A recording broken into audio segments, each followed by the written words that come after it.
It's the King J, back with another video. Listen, today I wanted to talk about fighting games in 2026.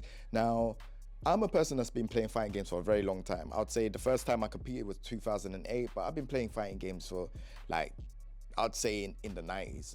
My first fighting game that I played was Final Fight on the SNES, but you know, I've been playing loads of fighting games. I wanted to talk about Tekken 8 Season 3, Street Fighter 6 Season 3 plus Season 4, Fatal Fury, City of the Wolves, and just other titles, Invincible versus and stuff like that.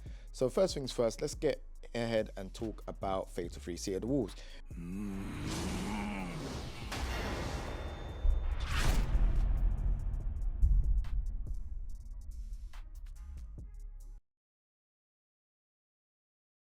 Now, Fatal Fury, City of the Wolves didn't start off with a great reception from, I would say, the fighting game community, because a lot of people didn't understand what Fatal Fury was. Fatal Fury is a game that was, I would say, one of the top tier games on the SNK Neo Geo. Now, again, that's an old school console that was expensive at the time. And even buying the SNK Neo Geo now, it is pretty pricey. And even getting the cartridge for the games is pricey. So Fatal Fury's last game was Garou Mark of the Wolves. And Garou Mark of the Wolves came out in it was 1999, right? Now, they've never had a game since. Obviously, the Fatal Fury characters were featured in King of Fighters, but they never had their own game, right? So it was very difficult for them to then, you know, expect the same players or the same people that had the interest on a game that has not been updated for 25 years. So they've come back in, they've brought Ronaldo in, they brought Ganachi in, who's the DJ. Obviously, people are going to be like, okay, what's going on here? Like, this Fatal Fury is meant to be a serious game. Like, if you know about the lore and Geese Howard, Jeff Bogard, Terry Bogard, Andy Bogard, all of that stuff, you know that it's got a pretty deep lore. So seeing that they've actually added, like, you know, a footballer in a fighting game, people were like, what's going on here? So I felt like season 1 went okay. You know, they had Ken, Chun-Li, Joe Higashi, who was part of the Fatal Fury series since season 1, well, Fatal Fury 1, and Andy Bogard, who's Terry Bogard's brother. He was in Fatal Fury 1 as well. So they were a part of the season pass, the first one, and Mr. Big, who's a part of Art of Fighting, right? Now, when you look at this, people don't know what Art of Fighting is. People don't know about Andy or Joe, but they know about Ken and Chun-Li. So that was a good selling point on the pass. And also the pass is free. If you get Fatal Fury City of the Wolves, season pass 1 is free. So it was interesting to me that why they went with this business model, because I'm like, okay, this is pretty sick. You buy a game and you get season pass free. Whereas if you look at all these other fighting games, a season pass is 20 to 25 pound. So yeah, it's interesting. The game itself, Fatal Fury City of the Wolves, is very sick. Like, it's got aggressive mechanics along with defensive mechanics. The one thing I would say is I'm not a big fan of SPG. The SPG mode where you get access to a move where it has armor and stuff like that as well is abusable and it's not punishable. So I feel like they should work on that. But if we're talking about Fatal Fury Season 2, man, you have 6 characters. And you're getting a character each month. What? Yeah, I had to really think about that. I had to get up and think, man, we have 6 characters. 6 characters, right? For Fatal Fury City of the Wolves Season 2. We don't know how much the season pass is going to cost, by the way. No one knows what the season pass is going to cost. But we have 6 characters. We have Kim Jae-hoon, who's Kim Kaf-wan's son. We have Nightmare Geese, you know, no introduction needed. You lot know, if you lot was here from the Tekken 7 stage, I was a nightmare with Geese in Tekken. Like, you lot know, you lot saw that. Listen, there's lots of content on my channel. Go back and have a look. Nightmare Geese, Blue Mary, you know, Terry's lover. And you got Wolfgang Krauser, who was the boss of Fatal Fury 2. Now, that's crazy, but we also have 2 more slots. The 2 more slots could be Kenshiro from Hokuto no Ken, which is Fist of the North Star. And on top of it, it could be Freeman, one of the last character missing from the original Garou cast. So I'm looking forward to it. How much is it gonna cost? Who knows? And is the season gonna end by June, which is gonna be the last character? And then are we gonna get a season 3 for the rest of them? Listen, it's getting exciting with Fatal Fury. And again, if you're a Fatal Fury fan, you lot need to let me know in the comment section down below, because I want to do some content with you. If you're a Fatal Fury fan and you want to play some games, or we're going to get some lobbies going on, let me know. Because yeah, in 2026, I feel like that game is going to it's going to give it a kickstart. And I feel like people will want to get involved and play the game. It's fun. There's a lot of money involved in the SNK World Championship. You know, there's like millions. I think it's like 47 million across the whole SNK games. Yeah, there's a lot to win. So I would say definitely go try that out.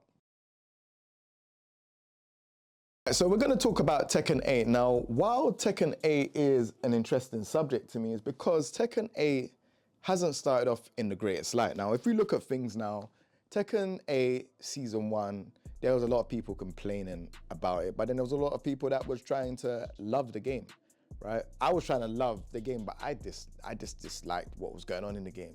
They then changed it in Season 2, but in Season 2, they kind of added moves that didn't need it to be added. And on top of it, what happened is the fact that these moves are now being problematic in Tekken 8 Season 2.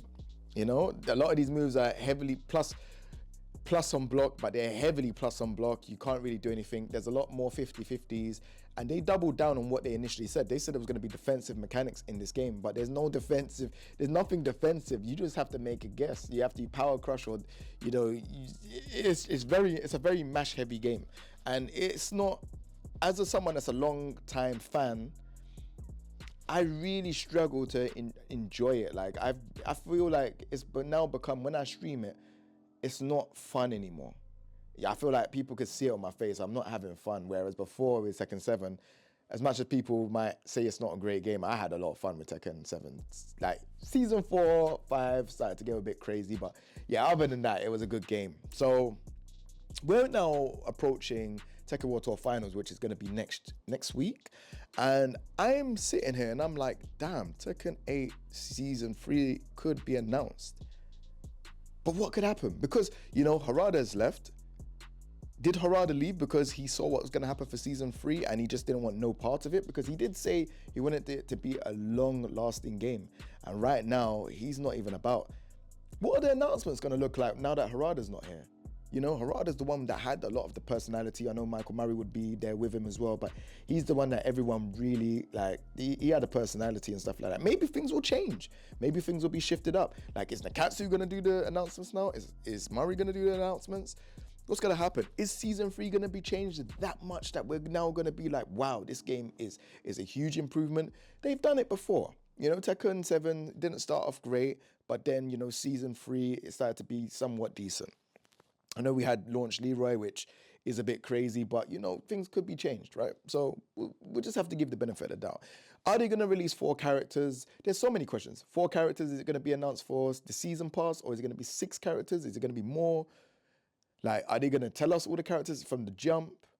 Are they going to change? Are they going to add modes in? Like, people ask for survival, time attack, all those things. There's a lot of things that they need to add and change. Tekken 8 has huge potential, and I'm going to say this with a lot of heart and care. I really love Tekken. I just don't like Tekken 8, but Tekken 8 has a lot of potential. And, you know, even if the game is not doing that great, the one thing you lot there, the people that support me, the one thing you lot can realize is I will still play the game and still not forget where I came from. So even though the game ain't doing so great right now, you'll still see content, you'll still see guides, you'll still see tutorials, you'll still see the streams, even if I do look miserable. So we just have to wait and see what's going to happen for Tekken 8 Season 3. If they triple down, I don't know if you're going to see me though. All right, now Street Fighter 6. I'm not going to lie to you, Street Fighter 6 has been doing this thing, man. Like, I'm not a big fan of the roster. The roster is a bit weak compared to how it, like, compared to other games. Like Ultra Street Fighter 4, I like that roster. Street Fighter 5, it started off weak, but then it got better over time. Street Fighter 6, I want to give it time because I know that they're cooking stuff. But Street Fighter 6, what's going on with the costumes? What's going on with the costumes? It's been a while. We know we've been waiting for costumes. You ain't really said anything. What's happening? Street Fighter 5, you was throwing out costumes like this. You was spreading. This is what you lot were doing. But then, like, Street Fighter 6, it's like, yo, you're not even doing that. I don't know what's going on. I like the costumes in Street Fighter 6. This year, Street Fighter 6 is in the middle of Season Pass 3. Now, we've got Alex, you got Ingrid. Now, this is why, for me, I'm excited because I don't know how Ingrid's gonna play. And she's in those kind of weird port games. So it's like Street Fighter Alpha 3 Upper. I think it's Upper Max or Street Fighter Alpha 3 Max, I can't remember. She wasn't that fun to play with. I remember when having her on the PSP and she wasn't fun to play with. She was kind of like she had these parries and stuff like that. I want to know how they're going to make her in this game because I would have to jazz her up. Alex, they've done an absolute madness. Listen, I'm not going to lie. See you lot at Capcom, you lot done a great job. Fantastic. You making Alex into a heel just reminds me of how, I'm a huge wrestling fan, by the way, if you lot didn't know, huge wrestling fan. So you seeing Alex be, I don't know, like a good guy, and then all of a sudden he's turned into a heel, that's a wrestling thing. They always turn wrestlers into a babyface or a heel. So then when you're seeing Alex like this, I'm like, what? Alex is the bad guy. So Alex could be a rival for Luke. We don't know the plot story yet, but I'm willing to see, and they're gonna release a trailer tonight as well. So, and this video is being recorded on a Wednesday before Alex gets released. So yeah. Anyways, like I said, I'm looking forward to it, but I'm also looking forward to what is gonna happen on season 4, because season 4 ultimately will have more characters. I want to see Dudley. I want to see Makoto. I want to see more Third Strike characters because Street Fighter 6 is meant to be set after Third Strike. So not seeing that many Third Strike characters makes no sense to me. You know, even seeing other characters from other Street Fighter games, maybe the EX series would be cool. Where's Kairi? Where's Hokuto? Like, that would be sick to see them in season 4, but I don't know how that's all gonna work. And it's not like they're not in cahoots with, you know, Arika. Arika's working with, you know, Tekken on the online stuff, and then Arika can work with Capcom as well. Like, you know, they're there. They re-released Fighting EX Slayer as well, so it's not that bad. You know, Rika must be able to get the EX characters again, but I don't know. There probably is a deeper story than that. So yeah, I'm looking forward to it, season 4 and season 3. So I think it's going to be a very solid year for fighting games when it comes to Street Fighter 6. As you can see, the Evo Japan numbers, they're sky high. It's like 4,000 compared to the other fighting games. None of the other fighting games right now has hit 1,000. They're on 4,000. So it's huge in Street Fighter 6. And I feel like the way how Street Fighter 6 is blowing up in Japan needs to be studied. How come it's so big in Japan? What's happened?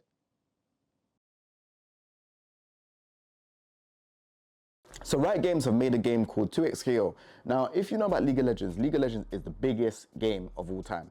Started in 2009 and still going, still releasing characters and all of that stuff. It's known for its cosmetics being largely expensive, but League of Legends is a big game. Now 2XKO is a fighting game which is branched off of League of Legends. And this game is pretty interesting because it's a 2v2 fighting game. And on top of it, the game has been in production for 6 years, along with PC users having early access for 3 months. But the game is finally here on console and has 10 characters, 5 DLC characters for the season pass. Esports tournaments are being backed by Riot Games, so you might want to get involved in this because there is a lot of money involved. Plus, the game is free to play, whereas the majority of the other games, you have to buy them before you even try them. So I feel like the free to play model is an incentive to try out the game. But how do you all feel about that? The mechanics in 2XKO are very easy. So it is just a direction and a special button. So it would be like S1 forward, S1 up, S1 back, S1 down, and that will give you a special move. So it is more easier than the other fighting games where you have to use like motion inputs and stuff like that as well. You don't have to do that in this game. And there's a bunch of characters that you get for free, but it's the cosmetics, that's where they get you. The cosmetics are absolutely, they're phenomenal. But they cost a lot as well. So it's entirely up to you. Free to play, but cosmetics, heaven. So I know you lot are gonna ask me about Virtua Fighter. What do I think about Virtua Fighter? Am I gonna get involved in Virtua Fighter? Yes, 100%. 2026, I wanna see what announcements are happening for Virtua Fighter 6. We're in January currently and we have not heard absolutely anything. And to be honest with you, for me, I kind of feel like, wow, what is going on? Because you lot prematurely announced Virtua Fighter 6 last year. And it was like everyone's got excited, everyone's hyped. But then it's like you're slowed down a lot. The momentum on Virtua Fighter has been dropped significantly. We haven't seen no gameplay from Wolf. We've only seen an introduction of Wolf walking out, and that is it. And then we've seen the gameplay stuff, and it's like, okay, we've not even seen nothing in game. So the start of January, you announced it, or I think it was just a little bit before. I think it was even in 2024, at the end of 2024, they've announced it. And then it's like, okay, the 2025, you've shown like Akira, you've shown Stella, you've shown the game, like, you know, the game mechanics. You've shown Wolf coming out. Then you've done the most craziest thing where you done a teaser trailer twice of a character we still don't even know. And I don't even think anyone even cares about right now, because the teaser trailer doesn't do anything. It's just a guy walking in a street. You know, we need you to kind of like, you know, step it up a bit. You know, I'm a huge fan of the Virtua Fighter series. I feel like the characters did look generic, but they are starting to shape up now. What's going on with Virtua Fighter 6? When are you gonna release? What's going on? Where's the character roster? Who else is going there?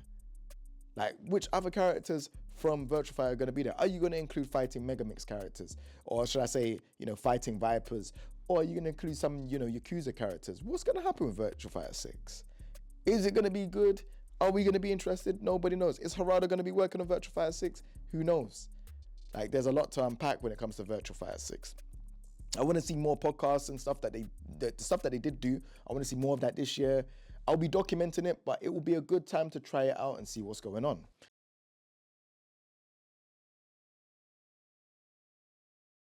Lastly, there are a few games that I do want to have a look at and see what's going on. I know that we have Invincible Versus, which it's a pretty gory game, and you know, from this show, it's got the characters where you could do like a free on free, you lot can fight and stuff like that. I know there's been beta and there's been like early access and stuff like that as well.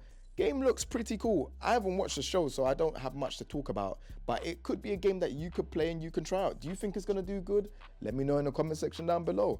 We also have the Avatar game, and I know I did say that I feel like it does kind of remind me of a new, remember that, what was that website? Was it Battlegrounds? Yes, it reminds me of that, where you could play those flash games. The Avatar fighting game reminds me of that. But again, I was watching it back and it does look fluent, I can't lie. Maybe I will kind of like try it out and see what's going on. You know, the people behind the Avatar game, let me know what you lot think. We also have the Marvel Tokon game. Now, people were complaining about some of the soundtracks and stuff like that, but I think the game looks cool. I'm not a big fan of 4v4 though. I'm not gonna lie, I am not a big fan. I don't even like 3v3. I don't even like tag games, much less. I don't like games where you tag in and your opponent could die just by one combo. I'm not really a huge fan of that. I think it's like, because so many people can do it, I think it cheapens the fact of how exclusive that moment is.